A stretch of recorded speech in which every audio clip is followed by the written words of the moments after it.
Welcome to our final part, second part of Henry V. We're going to finish the play today. This is also our last class meeting, video meeting, if you will. Please send me your papers on whether or not Macbeth should have listened to the witches as soon as you get them done. You may be watching this right after you watch the first part, or it might be a week later. I think I'm going to try to have them both out there at the same time if you want to watch the whole thing, the whole story in one sitting. But I just want to encourage you again to leave comments below. If you have questions, comments about the play, get some conversation going in the comments below the video. All right. When we left off, we left off at the end of Act 3. And it's the night before what's going to prove to be a critical battle. Of course, they don't know that yet. As far as they know, the English are tired, hungry, sick, beat up men who just want to go home. Even though they had a great victory at Harfleur, it wore them out. The French are fresh. They haven't been fighting. They're very, very powerful. Now, I don't think we talked about this much. During the 100 Years' War, the English had some fabulous, unexpected victories in France.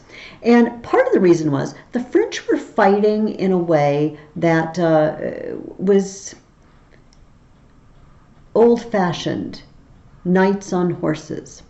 The English, on the other hand, had new technology. They had the longbow, which was incredible. I heard that you could shoot 2 to 12 arrows a minute, and it could go straight through armor. This is the English longbow. It was almost unstoppable. So you have foot soldiers in the English army that can just take down horses and knights. You know, a knight on a horse for these guys are just sitting ducks. And so this was really largely responsible for many of the English victories in France, this new technology. Shakespeare does not mention this at all. He does not credit the longbow with any of these victories, but that doesn't make him a bad author. He's not writing this is a history play, but he's not writing a history. As I told you last time, Prince Hal, before he was King Henry V, in reality, historically, he was not a ne'er-do-well companion of low life, doing petty thievery and hanging out in bars. He was actually with his dad, fighting by his dad's side. So Shakespeare has taken liberties with the history in order to present us with a picture. And last time we talked about trying to find out what is this picture he's trying to present. Is Henry V the good guy or not? Is he responsible for going to war unnecessarily and many lives being lost? There was treason that almost betrayed him to death, but he betrayed his own best friend, Falstaff. Is this the guy we should cheer or not? We're not sure. However, at the beginning of Act 4, you can't help but kind of really like Henry, or I can't help it. At the beginning of Act 4, we again have the prologue and the chorus telling us we need to use our imaginations, which we know we're in a play. And so in the prologue he says, "Now entertain conjecture of a time when creeping murmur and the pouring dark fills the wide vessel of the universe." Imagine it tonight. "From camp to camp, through the foul womb of night, the hum of either army stilly sounds, that the fixed sentinels almost receive the secret whispers of each other's watch." The two armies are camped so closely together that the guards can almost hear each other's whispers. "Fire answers fire, and through their paly flames each battle sees the other's umbered face. Steed threatens steed, in high and boastful neighs, piercing the night's dull ear. And from the tents the armorers, accomplishing the knights, with busy hammers closing rivets up, give dreadful note of preparation." Okay, can you picture it? There's fire, and there's whispers, and you can hear the banging of the hammers repairing armor and getting it ready for the battle. The country cocks do crow, the clocks do toll, and the third hour of drowsy morning name. Proud of their numbers and secure in soul, the confident and over-lusty French do the low-rated English play at dice, and chide the crippled, tardy-gated knight, who like a foul and ugly witch doth limp so tediously away. All right, the French are proud. They're very confident. They treat this like a game. And they want the night to pass. They chide the tardy-gated knight who limps so tediously away. They want the night to limp away because they want to get out in the field and teach those English a lesson. The poor condemned English, like sacrifices, by their watchful fires sit patiently and inly ruminate the morning's danger. They're afraid. They know chances are very great they're going to die the next day. And their gestures sad, investing lank, lean cheeks and war-worn coats, presenteth them unto the gazing moon so many horrid ghosts. They look like specters, like a specter, ghostly army. They're in such bad shape. Oh, now, who will behold the royal captain of this ruined band, walking from watch to watch, from tent to tent? Let him cry praise and glory on his head. For forth he goes and visits all his host, bids them good morrow with a modest smile, and calls them brothers, friends, and countrymen. Henry's going through the camp, trying to encourage everyone. Upon his royal face there is no note how dread an army hath enrounded him, nor doth he dedicate one jot of color unto the weary and all-watched night, but freshly looks and overbears a taint with cheerful semblance and sweet majesty. He doesn't let his tiredness or his fear show on his face, because it might discourage his men. That every wretch, pining and pale before, beholding him, plucks comfort from his looks. A largesse universal like the sun, his liberal eye doth give to every one. Thawing cold fear, that mean and gentle all behold, as may unworthiness define, a little touch of Harry in the night. He gives of himself. For all he knows, this is his last night on earth. But he spends it. See, this is why you love Harry, you love Henry in this scene, because he's going about his business encouraging his men. Okay?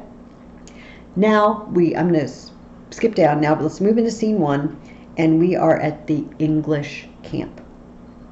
All right, and morning is coming all too quickly for the English. The king is with one of his noblemen, Gloucester, the Duke of Gloucester. Gloucester, 'tis true that we are in great danger. The greater, therefore, should our courage be. Good morrow, brother Bedford. God Almighty, there is some soul of goodness in things evil. Would men observingly distill it out? For our bad neighbor makes us early stirrers, which is both healthful and good husbandry. Hey, you know what? There's something good and even in something bad. Because, hey, these guys camp next to us. Oh, they make us get up early. And that's good for your health. He's joking around. Besides, they are our outward consciences and preachers to us all, admonishing that we should dress us fairly for our end. That's not so funny. They're reminding us that it's very likely we're going to die, so it makes us get our spirits, our souls in order. Another man comes in, Sir Thomas Erpingham. Good morrow, old Sir Thomas Erpingham. A good soft pillow for that good white head were better than the churlish turf of France. And he says, Not so, my liege. This lodging likes me better, since I may say, Now lie I like a king. I can say, I'm living just like a king, because the king is there too. Well, the king asks Sir Thomas for his cloak. And the king wraps himself up in Sir Thomas's cloak and puts up the hood and walks around. And now no one knows it's the king. All right? the guy said, well, do you want us to come with you? And he says, no, I would be alone. He said, I and my bosom must debate a while, and then I would no other company. I also need to do some soul searching, and I would rather be alone. So he wanders off, and he overhears various conversations. The first, he has a conversation. He runs into Pistol. Pistol is one of the guards. And he asks who he is, and the king says, a friend. Discuss unto me, Pistol says, art thou officer, or art thou base, common, and popular? Are you a nobleman, or are you just a regular run-of-the-mill foot soldier? And he says, I am a gentleman of a company. And the king asks Pistol, what are you? As good a gentleman as the emperor. The king says, oh, then you're better than the king. And Pistol says, the king's a bawcock, which means fine fellow. The king's a bawcock and a heart of gold, a lad of life, an imp of fame, of parents good, of fist most valiant. I kiss his dirty shoe, and from heartstring I love the lovely bully. Pistol loves Henry. Henry has turned his back on them. He gave over Sir John Falstaff to die of a broken heart. He had Bardolph executed. But I love that line, I kiss his dirty shoe. So Pistol asks him, what is your name? And he makes a joke. Harry Leroy. Harry, is Henry. Leroy is French for king. Basically, he tells him, I'm Henry the King. And Pistol thinks he's Cornish. And he says, no, I'm Welsh. And he says, oh, Welsh like that crummy Fluellen. I hate that Fluellen. He wouldn't lift a finger to help Bardolph, and Bardolph got executed. And he says, well, if you like Fluellen, if you're related to Fluellen, then I'm your enemy. And Pistol stalks off. Then he overhears Fluellen talking to his right-hand man, Gower, and they're talking about the disciplines of the wars, and mostly they're saying, Fluellen's telling him to talk quietly. You shouldn't be so loud in camp. In army camps, you need to talk quietly. This is the way it's done. And he says, if you would take pains but to examine the wars of Pompey the Great, you will find, I warrant you, that there is no tittle-tattle or pibble-pabble in Pompey's camp. And Gower says, why, the enemy is loud. You hear him all right. And Fluellen says, if the enemy is an ass and a fool and a prating coxcomb, is it meet, think you, that we should also look you be an ass and a fool and a prating coxcomb? In your own conscience now? And he says, okay, I will speak lower. Henry wanders on a little further, and he runs into some soldiers. John Bates, Alexander Court, and Michael Williams. Just run-of-the-mill guys. Nobody special. They're not noblemen. They're just common foot soldiers. And it starts off with Court saying, Brother John Bates, is not that the morning which breaks yonder? And Bates says, I think it be. But we have no great cause to desire the approach of day. And William says, we see yonder the beginning of the day, but I think we shall never see the end of it. We're going to die today. Who goes there? They're aware that Henry is walking by, but they don't know who he is. And he says, a friend. And he tells them that he serves under Sir Thomas Erpingham to have a plausible excuse for who he is. And they said, oh, well, what does he think? What does Sir Thomas think of our odds? What does he think is going to happen? The king answers, even as men racked upon a sand that looked to be washed off the next tide. Bates says, he hath not told his thoughts to the king. I hope he didn't tell the king he thinks we're done for. And Henry says, no, nor is it meet he should. For though I speak it to you, I think the king is but a man, as I am. The violet smells to him as it doth to me. The element shows to him as it doth to me. All his senses have but human conditions. His ceremonies laid by, in his nakedness he appears but a man. And though his affections are higher mounted than ours, yet when they stoop with the like wing. Therefore, when he sees reason of fears, as we do, his fears, out of doubt, be of the same relish as ours are. Yet in reason no man should possess him with any appearance of fear, lest he by showing it should dishearten his army. You know what, guys? I think the king is just a man. And I think when he sees hopeless odds, he gets afraid. But he can't show it. He can't show it, and it's not right that his officers should show it, because it will dishearten the men. Bates says, he may show what outward courage he will, but I believe as cold as night as 'tis, he could wish himself in Thames up to the neck, and so I would he were, and I by him at all adventures. So we were quit here. I'd rather be anywhere but here. I'd rather be neck deep in the Thames River. The king says, by my troth, I will speak my conscience of the king. I think he would not wish himself anywhere but where he is. And Bates says, well, then I would he were here alone. So should he be sure to be ransomed, and many more poor lives saved. If he were here alone, then he'd ransom himself for sure, and nobody else would die. And the king responds, methinks I could not die anywhere so contented as in the king's company, his cause being just and his quarrel honorable. If the king's motivation is just, if this is a just war, there's nowhere you'd rather be than die with the king. Williams, though, says that's more than we know. We don't know that his cause is honorable. Bates says, aye, or more than we should seek after. For we know enough if we know we are the king's subjects. If his cause be wrong, our obedience to the king wipes the crime out of it and us. All right, his logic is, it doesn't matter whether the king has a just cause or not, because all we have to do is obey the king. And if his cause is just, and if there's any crime we commit, it wipes us out. Williams takes this thought and takes it another step, and he says, but if the cause be not good, the king himself hath a heavy reckoning to make, when all those legs and arms and heads chopped off in battle shall join together at the latter day and cry all, we died at such and such a place. Some swearing, some crying for a surgeon, some upon their wives left poor behind them, some upon the debts they owe, some upon their children rawly left. I'm afeard there are few die well that die in a battle. For how can they charitably dispose of anything when blood is their argument?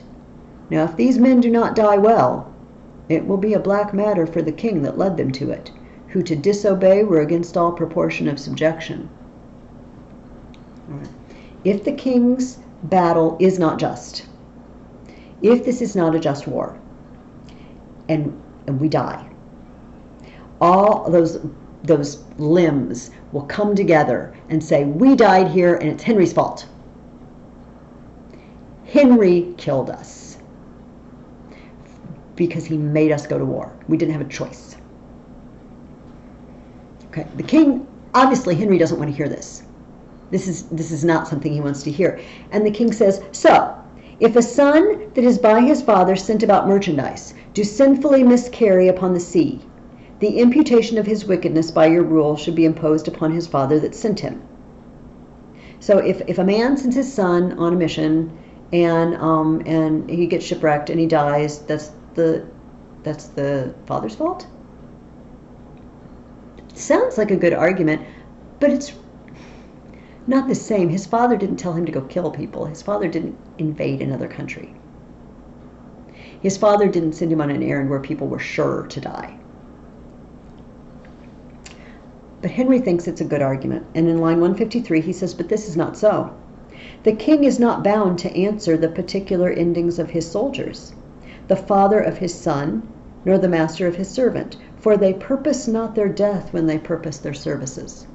When you sign on to be a soldier for the king, he's not signing you on to die. You may die, but he's not intending your death. And he goes on, and his decision in line 175, every subject's duty is the king's, but every subject's soul's his own. Henry is not answerable. Now remember, Henry's not maybe totally sure, and we're going to see more of this in just a moment, not totally sure what his motivations are. Remember, he already pawned off responsibility on the Archbishop of Canterbury at the beginning of the play. He said, you watch out how you stir us to war, because the blood will be on your head.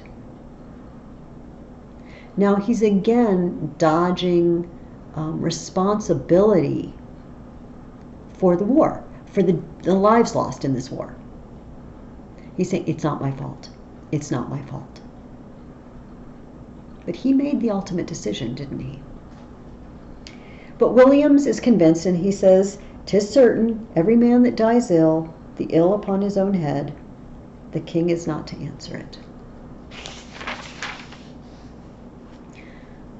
So, then they go on to talk about potential ransom. Henry says, I myself heard the king say he would not be ransomed. William says, aye, he said so, to make us fight cheerfully, but when our throats are cut, he may be ransomed, and we ne'er the wiser. After we're dead, he can do whatever he wants. And the king says, if I live to see it, I'll never trust his word after. And Williams thinks that's a ridiculous thing to say. If you live, you'll never trust him? Like you could have an argument with the king? Of course, he doesn't know it is the king he's talking to. And the king says, your reproof is something too round. You're getting a little too upset about this. You're chewing me out. He said, I should be angry with you if the time were convenient. And William says, let it be a quarrel between us if you live. And William says, well, how shall I know you again? Give me any gauge of thine, and I will wear it in my bonnet. So they exchange gloves. I have your glove, you have mine. If you recognize, whoever you recognize with the glove, you'll know that you've got a quarrel to settle. So he has no idea this quarrel is with the king.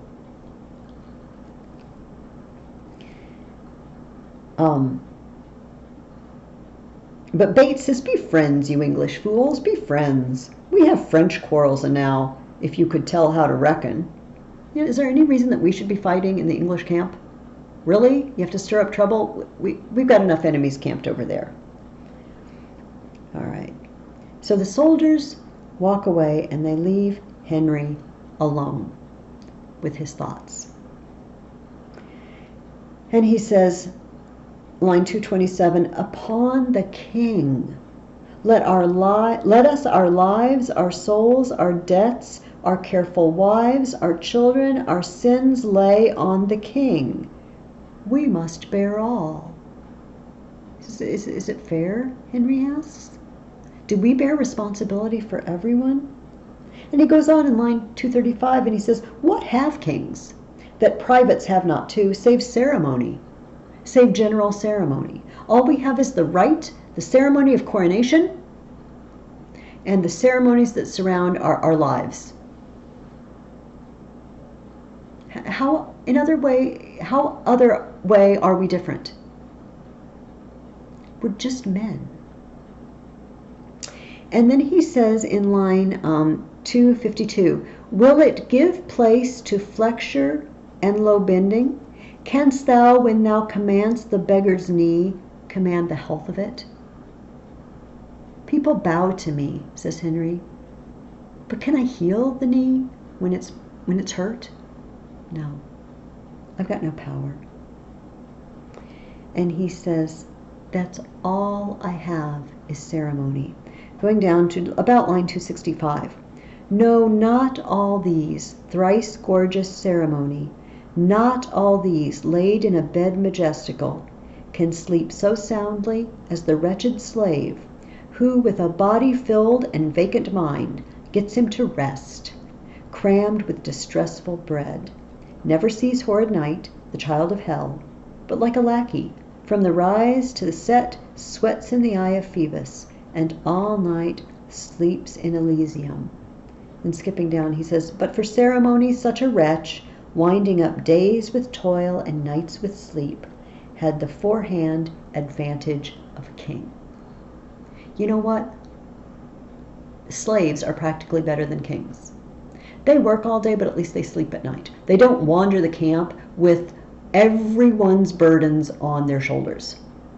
And people saying the king bears all the sins of all the people who are going to die. If they die in their sins, it's the king's fault. All right. Sir Thomas Erpingham finds him and says, your nobles are waiting for you. We were worried about you. You need to come with us. And he says, oh, I'll be there in a moment. And then he prays. Now, before I read the prayer, starting on line 285 to 86, remember the history. Henry V's father, Henry Bolingbroke, who became Henry IV, took the crown away from Richard II. He usurped the crown. He was not next in line, but he got Richard to abdicate, and then Richard died in prison under suspicious circumstances. Henry V is now king, but he got his crown from a guy that some people would argue doesn't deserve it in the first place, that it wasn't his. And if that's true, then Henry isn't really a legitimate king. He knows this, and it's weighing on him. He has his kingship only by usurping another king. Now, here's what he prays. O God of battles, steel my soldiers' hearts, possess them not with fear. Take from them now the sense of reckoning. If the opposed numbers pluck their hearts from them, take away their ability to count. If it freaks them out that they're so outnumbered. Not today, O Lord, oh, not today. Think not upon the fault my father made in compassing the crown. I, Richard's body, have interred new, and on it have bestowed more contrite tears than from it issued forced drops of blood. 500 poor I have in yearly pay, who twice a day their withered hands hold up toward heaven to pardon blood. And I have built 2 chantries, where the sad and solemn priests sing still for Richard's soul. More will I do, though all that I can do is nothing worth, since that my penitence comes after all imploring pardon. I'm begging for forgiveness, but I still have the crown. All I can do is nothing worth, since my penitence comes after all. I've already got the crown. I'm not giving it up. So it's not real legitimate to beg forgiveness because I'm not willing to give up the fruits of what was done. Right? So they call to him and he goes away. Now it is back in the French camp. They are all armored up and they're ready to go. And on line 15, the constable says, to horse, you gallant princes, straight to horse. Do but behold yon poor and starved band, and your fair show shall suck away their souls, leaving them but the shales and husks of men. There is not work enough for all our hands. Oh, you know, they're just going to look at us and just faint from fear. And there's not even enough of them to kill for all of us to have a guy. And then down below in line 32, what's to say? A very little let us do, and all is done. This is going to be a cakewalk. These guys are going down, and we need not fear. That's the French attitude. Okay, scene 3, back to the English camp. Okay, now, this is the best speech. You have to watch Kenneth Branagh's Henry V. You have to. I should just come to each of your houses, except I'm not allowed to right now, but and just deliver a copy or something. But anyway, this is one of the greatest speeches of all Shakespeare's speeches is in this scene. So I'm going to read it because it's awesome. So down, they're getting ready. The English are getting ready to fight. And they realize they are so outnumbered. Exeter says there's 5 to 1. 5 Frenchmen for every Englishman. Besides, they're all fresh. They're all rested. And the king walks in just as Westmoreland says, oh, that we now had here but 1/10,000 of those men in England that do no work today. This day is St. Crispin's Day. So it's a holiday. A holy day, a feast day. And so back in England, there are men who, there's no work. It's not a working day because it's a feast day. And Westmoreland says, oh, man, if we just had one 10,000, one group of 10,000 men, or maybe he means 1 in every 10,000, that are sitting at home and doing no work. That'd be awesome. The king says, "What's he that wishes so? My cousin Westmoreland?" "No, my fair cousin. If we are marked to die, we are now to do our country loss. And if to live, the fewer men, the greater share of honor. God's will, I pray thee, wish not one man more. By Jove, I am not covetous for gold, nor care I who doth feed upon my cost. It yearns me not if men my garments wear. Such outward things dwell not in my desires. But if it be a sin to covet honor, I'm the most offending soul alive. No, faith, my coz, wish not a man from England. God's peace, I would not lose so great an honor as one man more, methinks, would share from me for the best hope I have. Oh, do not wish one more." All right. If we had more men, there'd be more men to share the honor of victory. We don't want more men. I don't want to share honor. "Rather proclaim it, Westmoreland, through my host, that he who hath no stomach to this fight, let him depart. His passport shall be made, and crowns for convoy put into his purse. We would not die in that man's company that fears his fellowship to die with us. This day is called the Feast of Crispian. He that outlives this day and comes safe home will stand a tiptoe when this day is named, and rouse him at the name of Crispian. He that shall see this day and live old age will yearly on the vigil his neighbors feast his neighbors and say, 'Tomorrow is St. Crispian.' Then he will strip his sleeve and show his scars and say, 'These wounds I got on Crispin's day.' Old men forget, and all shall be forgot, but he'll remember with advantages what feats he did that day. Then shall our names, familiar in the mouth as household words, Harry the King, Bedford and Exeter, Warwick and Talbot, Salisbury and Gloucester, be in their flowing cups freshly remembered. This story shall the good man teach his son, and Crispian shall ne'er go by from this day to the ending of the world, but we in it shall be remembered. We few, we happy few, we band of brothers, for he today that sheds his blood with me shall be my brother. Be he ne'er so vile, this day shall gentle his condition. And gentlemen in England now abed shall think themselves accursed they were not here, and hold their manhoods cheap, whiles any speaks that fought with us upon St. Crispin's day." And the king, they tell the king, "Get ready," and the king says, "All things are ready, if our minds be so." And Westmoreland, who just a minute ago was wishing for more men, said, "Perish the man whose mind is backward now." The king asked, "Thou dost not wish for more help from England, coz?" "God's will, my liege. Would you and I alone, without more help, could fight this royal battle?" I wish it could just be you and me. All right, very rousing speech. The herald comes one more time, Montjoy, and he wants to know, will you take ransom? We can call this whole thing off. We will spare you for ransom. The king says to him, "I pray thee bear my former answer back.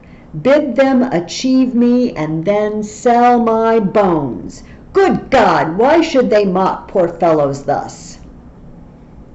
Tell the constable, we are but warriors for the working day. Our gayness and our guilt are all besmirched with rainy marching in the painful field. There's not a piece of feather in our host. Good argument, I hope we will not fly. And time hath worn us into slovenry. But by the mass, our hearts are in the trim." Skipping down, "Herald, save thou thy labor. Come thou no more for ransom, gentle herald. They shall have none, I swear. But these my joints, which if they have, as I will leave them, shall yield them little. Tell the constable." And he sends the herald up. No ransom. Okay, now we get into the battle. And we expect this rousing feats of valor, and we get pistol. we get Pistol capturing a French soldier.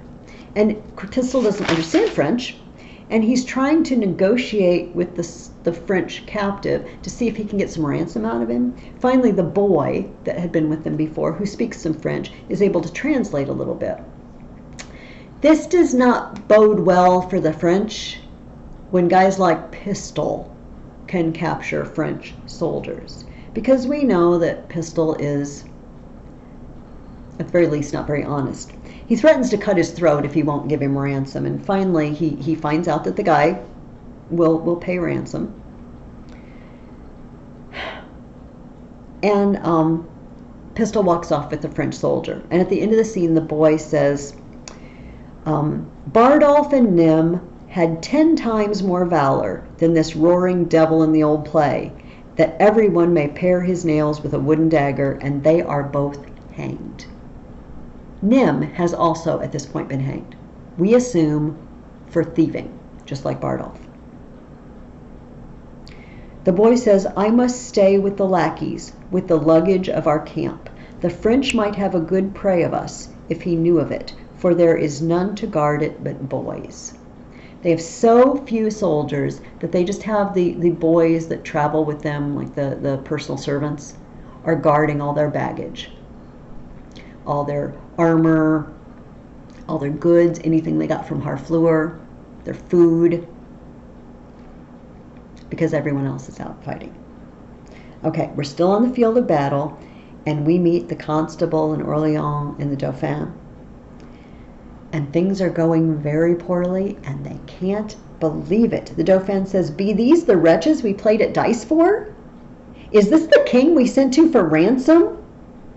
Shame and eternal shame, nothing but shame. Let us die, in once more, back again.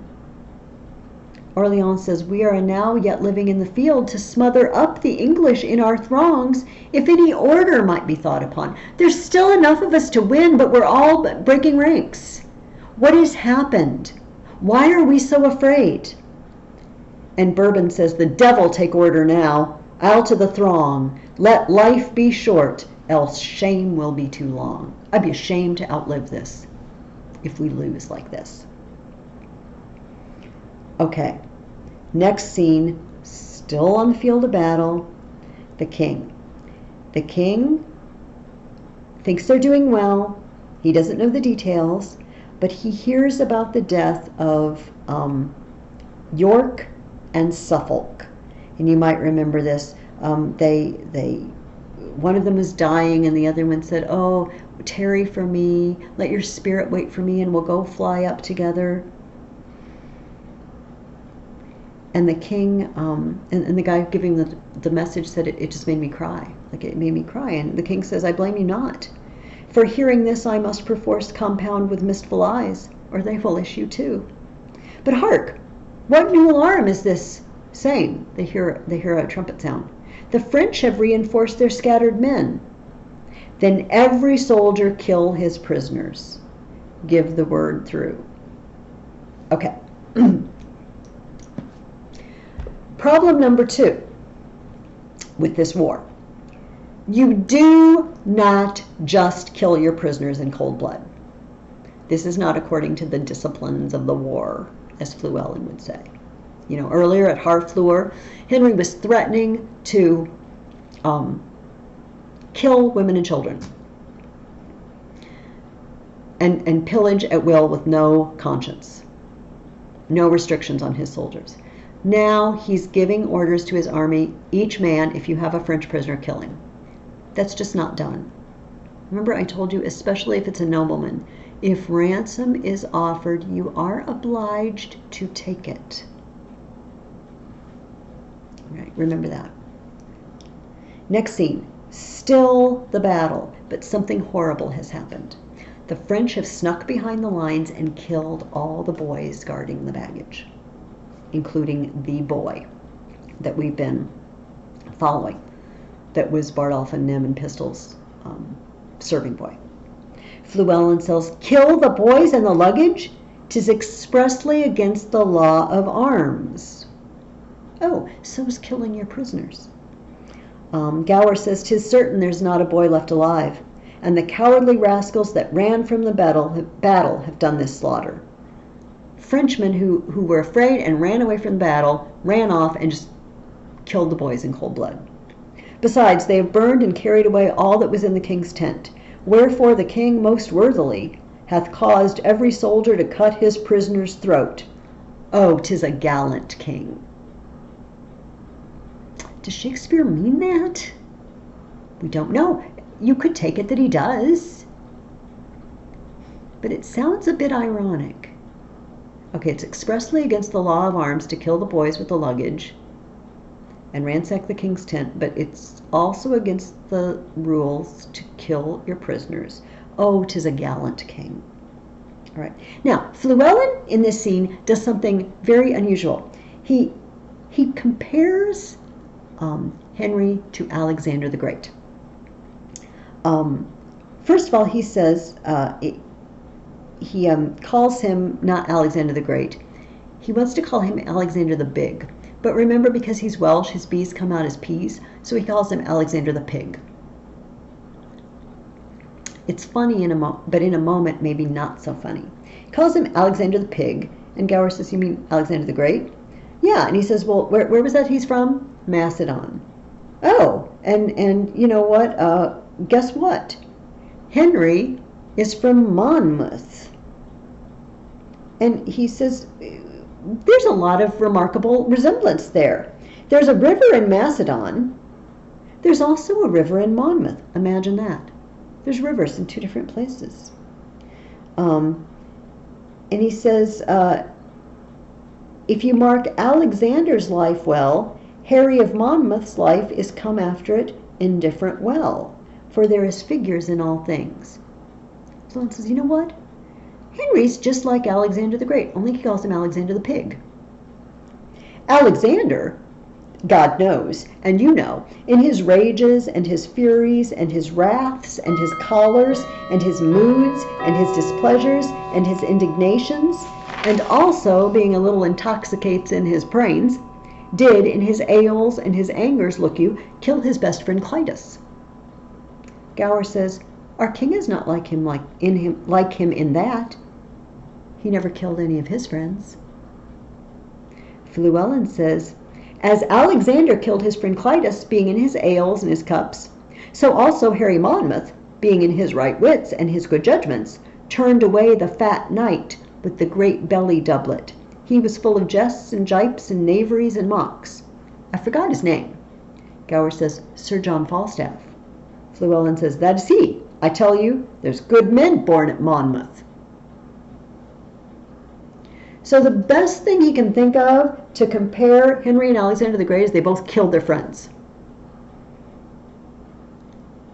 Is Alexander the Pig just a Welsh-speaking joke? Or does Alexander really behave like a pig, gobbling up countries that didn't belong to him, did they? Didn't belong to him, just because he wanted power. And he killed his friend. Henry is gobbling up a country. And yes, there you could say he had a title to parts of it, not the whole thing, under very suspicious circumstances. Notice, Bardolph and Nym, what were they executed for? We know Bardolph was executed for robbing a church. Where is Henry getting the money for this expedition? Oh, from the church. Is Henry robbing the church? There's good men born at Monmouth, the sort that gobble up countries and kill their friends. Do you see what I mean? This is very, we had that St. Crispin's Day speech, and it's rousing and it's exciting, and you feel for Henry as he's walking around at night and smiling and patting people on the back and being with his soldiers. But there's more going on here. We keep having this chorus, this prologue, right? Who comes back and says, it's just a play, it's just a play, it's just a play. We know it's a play. We're sitting in a theater. Well, why do you need to keep telling us just a play? Oh, are you insinuating that when Henry does things, it's just a play? He's just pretending? Is he just play acting at being a good king, or is he really a good king? We can't quite tell. Okay. The king comes in. The boys have all been killed at the luggage, and he says, I was not angry since I came to France until this instant. Really? Well, you threatened to kill women and children. Okay. The herald comes up, and he's mad because he told that herald, don't you come back. There will be no ransom. And he says, comest thou again for ransom? And the herald says, no, great king, I come to thee for charitable license, that we may wander o'er this bloody field to book our dead, and then to bury them, to sort our nobles from our common men. We just want to go on the field, bury some guys, and sort out and find out who's dead. And the king says, I tell thee truly, herald, I know not if the day be ours or no, for yet a many of your horsemen peer and gallop o'er the field. There's a bunch of French guys still galloping around. I don't know whether we've won or not. And the herald says, the day is yours. And the king's response is, praised be God, and not our strength for it. What is this castle called that stands hard by? The herald tells him, they call it Agincourt. Then call we this the field of Agincourt, fought on the day of Crispin Crispianus. All right. Now, as a slight moment of relaxation from the intensity of this, Williams, the guy with the king's glove, and it's tucked in his cap, comes by, and the king says, well, why are you wearing that glove in your cap? Of course, the king knows. He says, well, I'm looking for the guy. When I find a guy with the other glove in his cap, I've got an argument with him. So he leaves, and the king turns to Fluellen, and he asks Fluellen to wear William's glove. And then he tells Warwick and Gloucester to follow Fluellen closely at his heels. The glove which I have given him for a favor may haply purchase him a box on the ear. This sounds like the old Prince Hal. He's playing pranks. He's just fought a major battle, and he's playing pranks. Okay, scene 8, before Henry's pavilion. All right, they're taking note. They're going to see how many have died. But first, we see Williams and meet Fluellen. William says, "Sir, know you this glove?" And Fluellen says, "No, the glove. I know the glove is a glove." And they get into a fight. All right, and eventually the king comes up, and it comes out that it was the king that Williams got in an argument with. He says, "'Twas I indeed, thou promised to strike." Llewellyn says, "Oh, you should punish him for that." It's like, no, let him go. Okay, now the English herald comes in. And this is line 75. "What prisoners of good sort are taken, uncle?" He says they've captured the Duke of Orleans, Duke of Bourbon, several other lords. He said they've 1,500 noblemen of France are captured. Apparently this is before they killed all the prisoners. The king reads through the note, and he says, "This note doth tell me of 10,000 French that lie in the fields slain." Lots of noblemen. And then he says, "Where's the number of our English dead?" The herald gives him another paper. "The Duke of York, the Earl of Suffolk, Sir Richard Ketley, Davy Gam, Esquire, none else of name, no other noblemen, and of all other men but 25." They lost less than 30 people.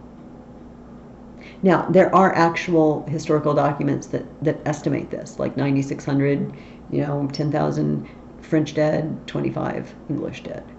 Some people say, well, that's probably not true, but it was probably more like, 1,000. But still, 1,000 versus 10,000, even if it were that many, that's incredible odds. He says, O God, thy arm was here, and not to us, but to thy arm alone, ascribe we all. All right. So, in real life, this is not the end of the war. Henry goes home and then he comes back again. There's some negotiating. But eventually they set up a treaty where Henry is going to marry Catherine, the princess we saw trying to learn English earlier. And their child is going to become the next king of France. So the Dauphin is now disinherited. In Shakespeare, he compresses all the events to make it look like it happened right away. But it was some 4 or 5 years later. So the prologue, we have another prologue, and the chorus comes out one more time to tell us all the stuff that happened. Then they went back to London, and then they came back. You'll have to use your imaginations because we can't show you. Yes, we know it's a play. And in France, back in the English camp, Gower and Fluellen are waiting there. They're in attendance on the king. And Fluellen, now the Welsh have a feast day. They observe St. David's Day. And apparently they wear leeks in their caps. A leek is like a huge green onion. It doesn't look like a real attractive thing to wear in your cap, in my opinion, but that's what they did. And he had a fight earlier with Pistol. He says, he's come to me and brings me bread and salt yesterday, look you, and bid me eat my leek. And they have a pretty much knockdown, drag-out fight where Fluellen beats Pistol over the head with his leek and then makes him take a bite out of it. So Pistol is disgraced, dishonored. Gower says to him, Go, you are a counterfeit, cowardly knave. Will you mock at an ancient tradition? Will you mock at the disciplines of the wars? Will you mock at tradition? And they leave him there. Pistol is angry. And he says, Doth fortune play the huswife with me now? News have I that my doll is dead in the spittle. Nell, Mistress Quickly, has died. Old do I do wax, and from my weary limbs honor is cudgeled. He just, in one case, Fluellen just cudgeled him, beat him over the head with this leek and made him take a bite out of it. It's cudgeled my honor. Well, bawd I'll turn, and something lean to cut purse of quick hand. To England will I steal, and there I'll steal. And patches will I get unto these cudgeled scars, and swear I got them in the Gallia wars. If Fluellen just beat me up, any scars he leaves, I'll just tell people I got him in war. I'll just lie about him. I'm just going to go home and be a thief. Scene 2. We are at the royal palace in France, and it's time to set up the terms of peace. Henry comes in, greets all of them, and the French king says, ironically, Right joyous are we to behold your face, most worthy brother England, fairly met. There's no doubt he was joyous to see his face, but Queen Isabel says, So happy be the issue, brother England, of this good day and of this gracious meeting, as we are now glad to behold your eyes, which hitherto have borne in them against the French, that met them in their bent, the fatal balls of murdering basilisks. You've been looking on France like a warrior, now you're looking with peace. We like seeing that. The venom of such looks we fairly hope have lost their quality, and that this day shall change all griefs and quarrels into love. All right. Then the Duke of Burgundy, who's there to sort of oversee the treaty terms, he compares France to an overgrown garden. Do you note that? I'm not going to read the whole thing, but it says, her vine unpruned dies, her hedges even pleached, like prisoners wildly overgrown with hair, put forth disordered twigs. He goes on, this goes on for many, many lines, between lines 37 to, over line 60. This is not the only play, the only Elizabethan literature where they compare a society, a kingdom, to a garden. Do you remember when we talked about Macbeth, they compared society to the weather. When things were disordered in society or in the government, the weather reflected it. And so the night of Duncan's murder, there was crazy storms. In this case, the realm is like a garden. And so just like when a garden is well weeded and well tended, it grows well, everything's neat and orderly. Just so when a state is under control and at peace, things are orderly and smooth. But war creates disorder, just like neglecting a garden creates disorder. It's kind of a lovely image. When you go around the summer and look at gardens, just think about that, that you could talk about maybe an individual life being that way too. When our lives are orderly and disciplined, we're like a well-tended garden. King Henry says, though, you must buy that peace with full accord to all our just demands. If you want the garden of France to become peaceful and orderly again, you're going to have to buy it. I'm not just giving it away. He says, and you have our terms, our peace terms there in your hands. And Burgundy says, the king hath heard them, to the which as yet there is no answer made. He hasn't agreed. And King Henry says, well then, the peace which you before so urged lies in his answer. It's up to the King of France. It's not my fault if France remains an unweeded garden. It's the King of France's fault.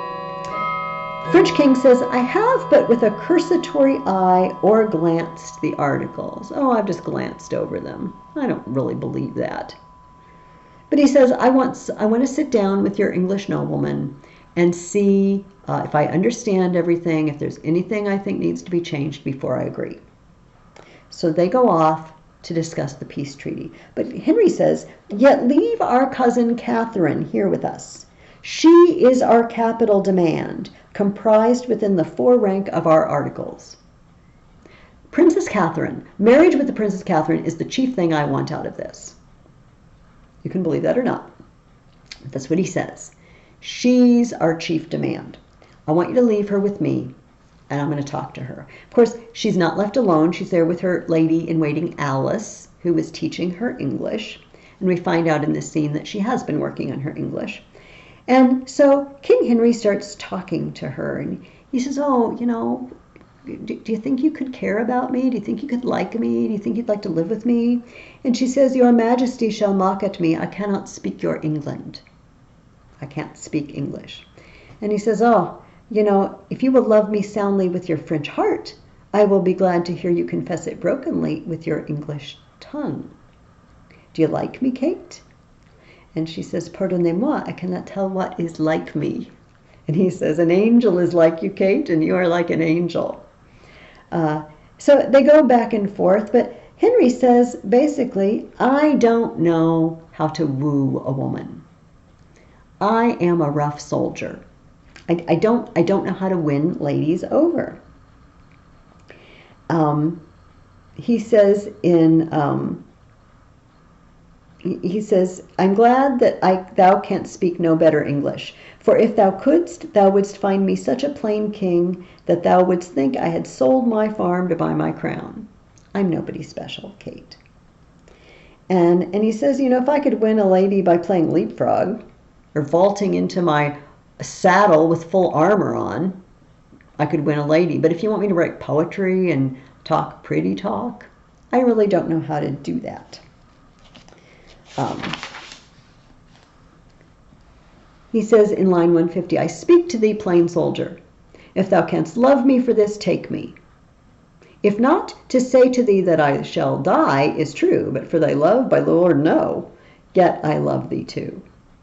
All right. Does he really love her? He hasn't even ever really met her. He loves France. But Catherine kind of picks up on this, and she says in line 170, "Is it possible that I should love the enemy of France?"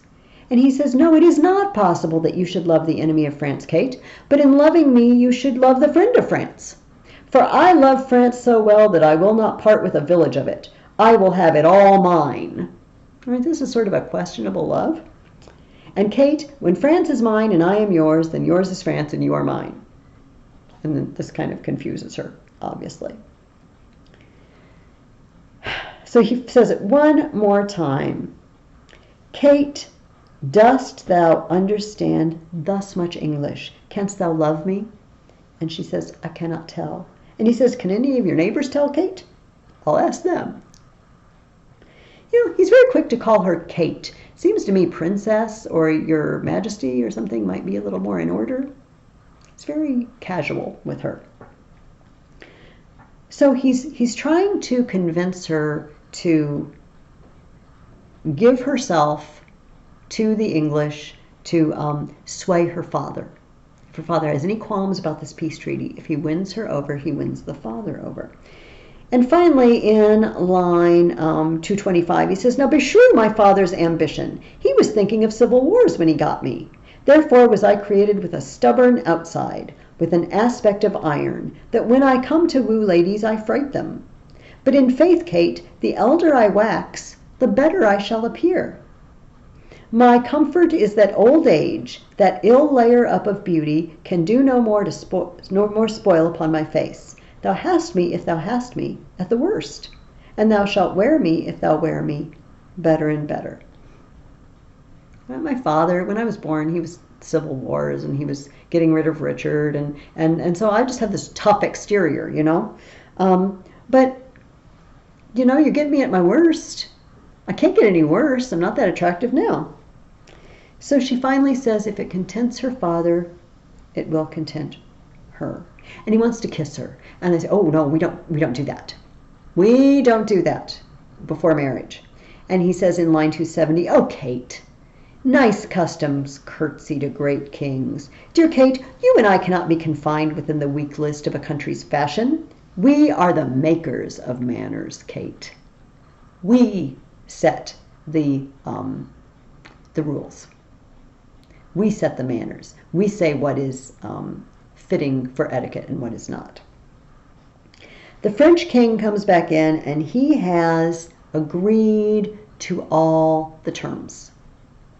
He says, this is around line 345, "Take her, fair son, and from her blood raise up issue to me, that the contending kingdoms of France and England, whose very shores look pale with envy of each other's happiness, may cease their hatred, and this dear conjunction plant neighborhood and Christian-like accord in their sweet bosoms, that never war advance his bleeding sword twixt England and fair France. Take her, Henry, and may you have a child that will bind our kingdoms together so there is no more war like this." And so he kisses her as his sovereign queen. They go off. Everybody's happy. There's going to be a royal wedding, but here comes that chorus. If we stopped it there, it would just be a happy ending. But the chorus says, "Thus far, with rough and all unable pen, our bending author hath pursued the story, in little room confining mighty men, mangling by starts the full course of their glory. Small time, but in that small most greatly lived this star of England. Fortune made his sword, by which the world's best garden he achieved, and of it left his son, imperial lord. Henry the Sixth, in infant bands, crowned King of France and England, did this king succeed, whose state so many had the managing, that they lost France, and made his England bleed, which oft our stage hath shown, and for their sake, in your fair minds, let this acceptance take." Again, He leaves the play on a very sour note. Hey, you know the baby they're going to have? He's going to lose everything. This would be under Joan of Arc. To put this in historical context for you, about 15 years after this treaty, Joan of Arc is going to rise up and lead the French armies to victory. And by 1453, Calais, the town of Calais, is going to be the only English holding in France. So Henry VI is going to lose France. It says, and make his England bleed. Henry VI's children are going to engage in terrible battles for the English crown. This is a series of civil wars called the Wars of the Roses, because the houses of Lancaster and York, who were battling for the throne, one of them had as a symbol a red rose and the other a white rose. So they call it the Wars of the Roses. And it was terrible. It was a terrible civil war in England that led to Richard III, who is it's another Shakespeare play, who was a real villain, a very villain you love to hate. But why?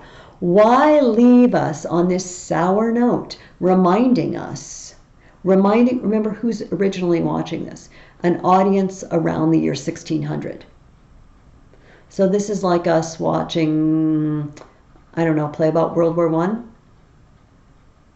And reminding us, and it ends and we win the war, and they're like, yeah, but that Treaty of Versailles led to World War II. Really? Did you have to put that on? Could we not just leave that off and make it sound like a happy ending?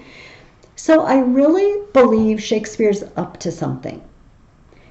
That this is not the patriotic, yay, rah, England play that sometimes it is made out to be. Now, there are several excellent movie versions. One that I have never seen is an older version by Laurence Olivier, famous Shakespearean actor. It's in black and white, and it's very, very patriotic. But the one I hope that you will watch, and the one I was hoping for us all to watch together, came out in the late 1980s, 88 or 89, and it's called Henry V, and it is directed and starring Kenneth Branagh. Please, please, when the libraries are reopened, if you've got streaming Netflix and it's on there, or other streaming service, Amazon Prime, something like that, watch it. I'm serious. It is a masterpiece of filmmaking. He doesn't include every scene, but it's very well acted, and it just really comes to life. Like I said with Macbeth, Shakespeare plays are not meant to be read. They're meant to be seen, and this is a masterful version. Now, some people describe the Kenneth Branagh movie as another very patriotic movie. It definitely has its patriotic moments. The St. Crispin's Day speech is magnificent. But we do have the chorus, and the epilogue is included in there. So it ends on a sour note. And also it includes that whispering conference at the very beginning between the Archbishop of Canterbury and the Bishop of Ely, saying, how can we get rid of this bill that's going to tax us? I know, let's get Henry to go to war. I think there's enough elements like that that make Henry look ambiguous. Is he good or is he bad? Is he in the right? Is he in the wrong? I don't think there's a simple answer to that. I wish I could talk to Shakespeare and ask him, what did you intend? Why did you put those details in? But we don't know. Okay, I hope you enjoyed going through Henry V with me. I love Shakespeare plays. And those of you who are, well, I don't know, this is a little violent, I guess, Lord of the Rings fans, Ian McKellen did a movie version of Richard III. I told you he is a villain that people love to hate. He plays Richard III. So I hope you will go on to read other Shakespeare plays. We have not read a comedy together, which is a shame. I would recommend A Midsummer Night's Dream if you want to start with a comedy. It's silly, funny. There's some really good movie versions of it, older versions. There's a more recent one with Michelle Pfeiffer and Kevin Kline, which is cute. But that would be a good comedy to start with, I think. But if you want recommendations, call me. Even though class is done for the year, call me anyway. I love to talk about Shakespeare plays. And I'm hoping that perhaps if later in the summer things change and our restrictions are lessened, maybe we can still get together and watch the movie. I would love to do that with you. But this is our last class together. This is the last video. So if you're going to be my student next year, that's wonderful. I will see you in the fall. And if you're not for any reason, still, I'd love to stay in touch with you. If you ever read a good book and you just want to talk about it, give me a call. I love to talk about books. I love to read, and I love recommendations. So stay in touch, please. Even if you're going on to do other things, take classes at Blackhawk, whatever. If you're graduating, I still want to stay in touch with you. It's been a joy to teach all of you this year, and I hope you have a great summer. Enjoy it, and I'll see you in the fall, or if not, hopefully I will hear from you sometime. Bye-bye.